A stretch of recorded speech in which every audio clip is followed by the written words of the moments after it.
Si Lou mapagkakatiwalaan talaga. Tingnan niyo tong ultrasound. Ito talaga ang kailangan natin dito. Mali talaga tayo ng pagkakakilala sa kanya nung una. Alam niyo, tingin ko napakalabo na talaga ng mga mata ni Lola Fa ngayon. Paano niya kaya naisip na nagbebenta si Lou ng inuming gamot, ha? Kasalanan ko po. Yun po ang hinala ko sa kanya. Direktor, posible kayang president talaga si Lou ng Anching Hospital? Tiningnan ko ang website ng ospital. Hindi po napalitan ng president. Ay, alam niyo, ang tingin ko, anak mayaman si Lou. Hindi natin alam. Siguro nagpanggap siya para itago ang totoo. Ang mayayaman maraming iniisip, ha? Oo nga naman, siguro nga. Nagsisisi ka ba na hindi mo nakuha ang cellphone number ni Lou? Mayaman ka na sana. Nagsisisi akong hinusgahan ko siya. Ano naman po kung mayaman ang pamilya niya? Wala po akong paki. Sabi mo may prinsipyo siya Independent siya, masinop din at sariling sikap. Nakatanggap ka ba ng feedback pagkatapos mong ipasa yung work review na sinabi ko sa'yo?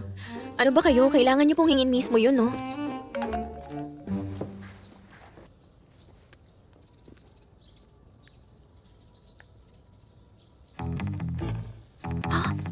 Pinapabalik na ako.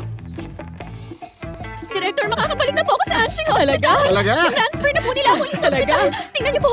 Makakabalik na ako sa Department of Pediatrics. Ay, ayos yan. Grabe, ito yun sa wakas. Makakabalik na rin ako.